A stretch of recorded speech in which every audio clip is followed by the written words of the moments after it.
Hi guys! Ako lang ba?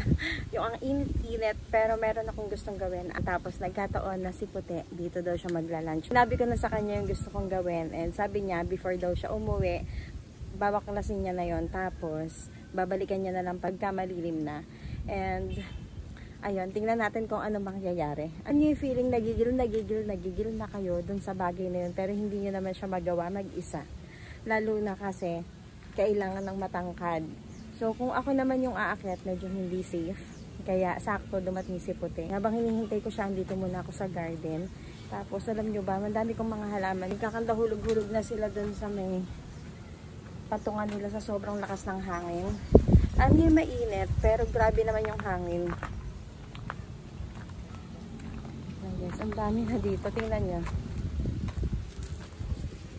Yan, yung patungan na yan sa likod ko. May mga nahuhulog. Kaya 3 paso na yung bakante. Kasi meron akong tinanggal kanina. Ito guys. Galing to dun sa paso. Tapos nakita ko dun sa baba kanina. Kaya tinanggal ko na lang muna. Sabi ko itatanim ko na lang siya ulit.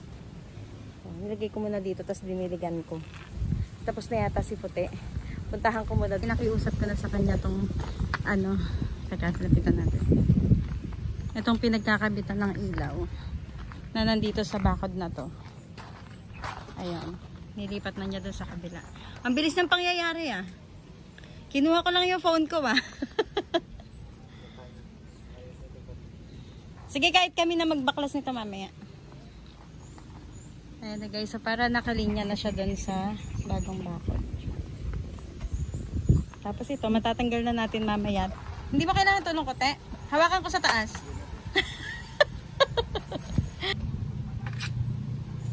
Yun yung tinutukoy kong lumang bakod dito sa kabila. Tapos nagkaroon ng space kasi dito.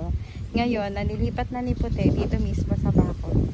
Tatanggalin ko na yung lumang bakod doon. Tapos, ayang nasa pagitan na yun. Yan yung tataniman ko. Ganito kainit dito sa amin guys sa likod. Sa garden pag tanghali. Pero pag hapon tsaka pag gabi na, maganda na dito. Although, kahit ganyan naman kainit, malakas naman yung hangin dito guys. Kaya presko pa din naman. Dito muna ako sa kubo. Habang sinasamahan ko si Puti. Akala ko mamayang hapon na yan, te. Sabi mo. Andyan na eh. Careful sa ilaw. Sabihin mo pag kailangan mong tulong ko ha.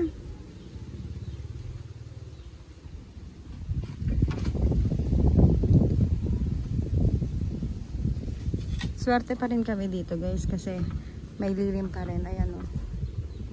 Diba? Tsaka presko pa rin talaga kumain dito sa kubo. Dito lang sobrang init. Okay. Malilim na at lalapitan na natin yung ginawa ni Puti kanina. So yan. Baba muna po dito sa kubo guys. At ito na yung sinasabi ko sa inyo kanina. Kasi mas malalapitan na natin ngayon. Diba? Kasi itong ilaw na to, ang nangyari niyan, inano yan dito. Dito siya tinali. Nakapaloob siya dito sa bakod na to. Kasi itong bakod na to, mas bago siya kaysa doon. Tapos, parang medyo hindi siya maganda. Kasi alam niyo yun, yung parang nagsigsag siya pa ganyan. So, ayun. Nabigyan naman ako nakahingi ako ng pabor kay Puti nga kanina at naayos niya. Kaya, nakalinya na siya dito mismo sa bakod. Kaya, itong isang to, tatanggalin na natin. Itong lumang bakod na to. Tatanggalin ko na to kasi madali lang naman to. Madali na siyang kunin. Tapos, ito, tingnan nyo guys, sakto. Yung pagitan ng dalawang bakod na to ay lupa pa. Kasi, kung mapapansin nyo, dito sa garden, nagtamba kami ng mga bato sa buong garden. Para hindi magputik at para hindi rin tubuan ng mga damo. Kaya ito, perfect din siya. Nagustuhan ko na lupa pa siya. Para pwede ako magtanim rekta dito sa may bakod natin. Magiging okay na ito mamaya. Tapos papakita ko sa inyo din yung itsura kapag wala na ito mamaya. Sigurado mas maganda to. Pusin ko na yun, tatanggalin ko na. Pero bago ako gumawa doon, kinuha ko muna yung hose natin. Lumambot-lambot yung lupa at baka meron akong makuhang itatanim ko doon. So, ito tayo.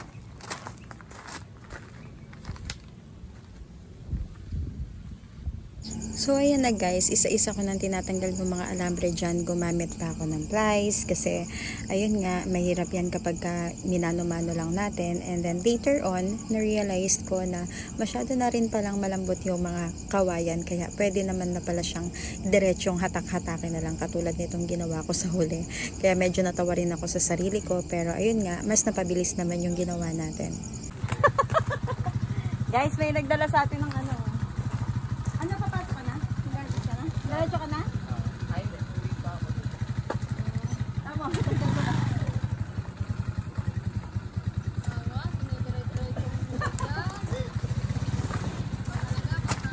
Guys, may nag-deliver sa atin. Ceiling green. Natanggal ko na guys. Ito yung binigay sa atin ni Puti. Ano kaya balak sa atin ni Puti? Ano pilian na lang daw. Kasi namimitasan yung mama nun eh. Guys, may kausap ako dito, si Ate Joy. Isig lang naman ang pinaglalagyan namin ng ceiling green. Ang dami sili. Ay, pwede tayo mag-dynamite ulit na. Oh, ayan.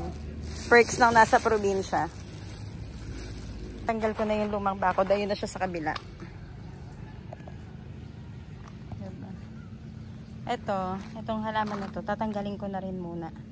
Tapos, may tubig pa ba?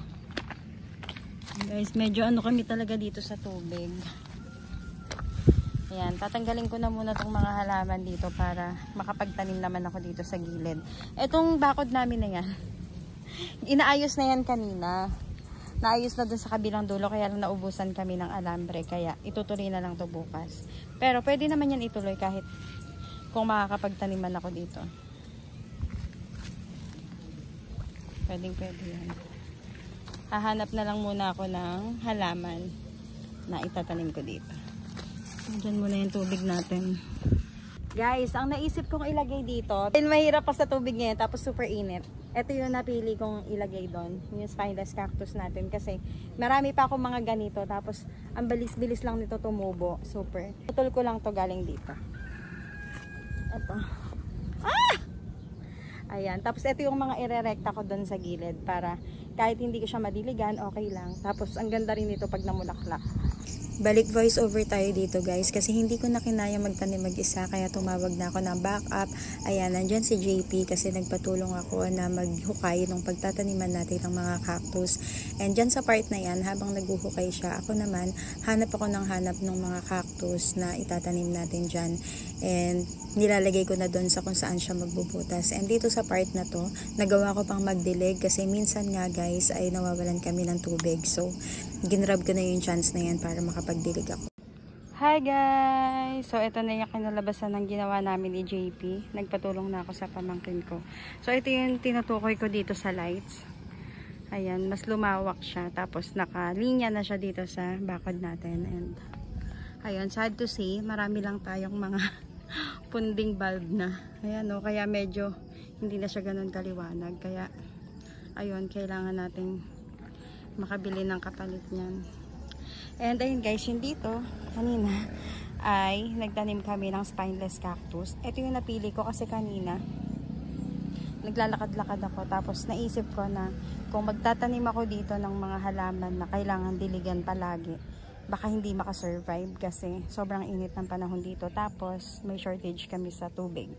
And nung nakita ko to spineless cactus, tapos nakita ko na mamumulaklak na siya dun sa kabilang side namin, naisip ko na yun na lang. Kasi di pa tumataas yan guys, tumataas talaga yan.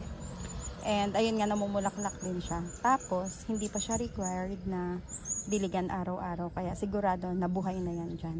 And then guys, nilagyan lang namin. Eto, galing lang yan sa mga pinutol ko dun sa mga mahalalaki na dito sa amin. Ayan. Lumawak-lawak din dito. Yan, I can't wait na lumaki pa sila. Kasi pag lumaki yan, tapos namulaklak, ang ganda dito na nakaano sila, nakapabakod sila. Tapos itong mga bakod natin na sira pa, aayusin pa natin yan kasi wala pa kaming mga bagong buho.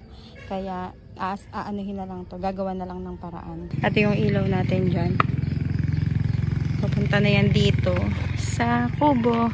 Paikot na yan dito sa garden natin eh. Yung ilaw na yan. Kaya maganda sana talaga dyan. Madagdagan pa. Tapos yung mga punde ay mapalitan sana. Kasi dito sa isang kubo natin guys na malaki, ayan yung pinaka-ilaw na. Wala na kaming ilaw sa gitna. Kaya importante talaga na malagyan yung mga punde. Grabe yung mga pinagagamit namin dito. Super happy ko ngayon na natapos namin yung gustong-gusto kong gawin dito. Kasi naging neat din siya, diba guys, nung nawala yung unang bakod na nandito sa may loob.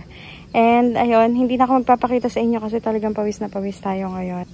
Thank you so much for watching. God bless you all. And I'll see you guys on my next vlog. Bye-bye!